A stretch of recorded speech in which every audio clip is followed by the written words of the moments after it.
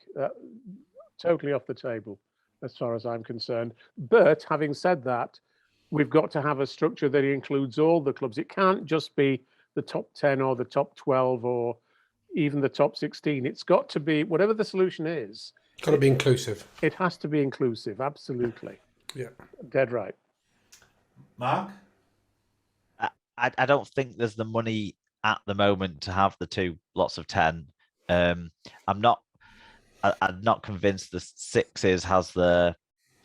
It's quite complicated, isn't it? And I think fans have shown that they don't like complicated, but I like the novel. I do like the idea of it. I would go with 2 of 8, but then I would look to share that model across rugby league. So I'd want 2 conferences of 8 in the NRL. I'd want the French to have 2 conferences of however many teams they think is viable, and I'd want them to be able to develop that incrementally. So when you've got 4 more teams, you'd throw 2 more into each conference, and then once you've got 4 more teams, you'd split it into 3 conferences. You would adapt it in a conference model consistently.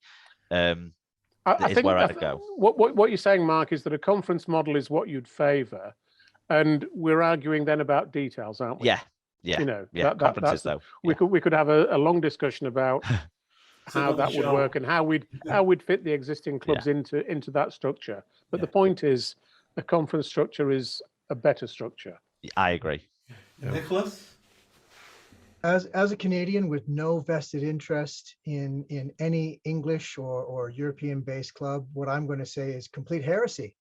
I totally favor a conference system. I believe in having 4 divisions broken into 2 conferences.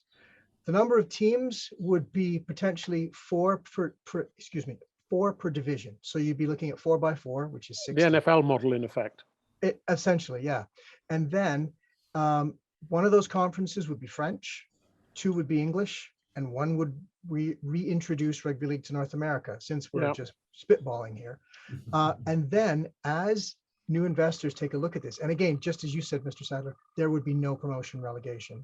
And just as you said, Mark, there would also be the opportunity for new teams to come in to expand those divisions so that you could have 1 team come in to go to 1 division. So yes, it's unbalanced. You'd have 4, 4, 4, and 1 of 5. But then perhaps the year after you get another team to come in, and gradually you would increase. But those teams would need to present an economic case to show that they are going to be sustainable, that they've got a marketing plan, and they're part of a cohesive plan that they're going to work for the benefit of the sport, not undercut a nearby competitor for their own benefit. I think that's certainly, next time there's a vacancy for a CEO of the RFL, Nick, I'll put your name forward. But we'll share this show with them. Hopefully they'll listen to this and we've given them the solution. So to bring it to a close and to share final thoughts on structure, Keith, would you like to? Yeah, I mean, I agree, conference level, and I don't think, I'm in approval of the non-relegation as well, but the ability to bring additional teams in, because it's promoting the game, it's giving them, other clubs, something to play for as well, something to aspire to get into those divisions. So yeah, I'm a conference fan. Many conferences? Again, it's a numbers thing, isn't it? Let's get that agreed first before, and then you could find. Well, as I said to Mark, once you decide conferences is the way forward, then you make that decision about, how and in what form and so on. And that's important. But the point is, as I've said earlier, and as Keith seemed to agree, we've got to include all the clubs in it. Otherwise, what's the point? We don't want whatever structure we come up with. We don't want to see some clubs excluded and cut adrift, because that's not going to do the game any good whatsoever. Yeah. Wise, Mr. Sadler, as always. And well, that brings us to the end of tonight's show. I'd like to thank our guests. Thank you, Nicholas, over there in Ontario, Canada. Mark Illingworth, somewhere in Wigan. Are we? Nearer Preston, but yeah. Nearer Preston. I'm Martyn Sadler. So yeah, thanks to all our guests. Don't forget, if you've liked what you've seen, please give it a share, give it a like, and if it's on the YouTube channel, please give it a subscribe. We're just sharing the love of the sport. We're sharing our enthusiasm for the game and trying to spread the word of rugby league.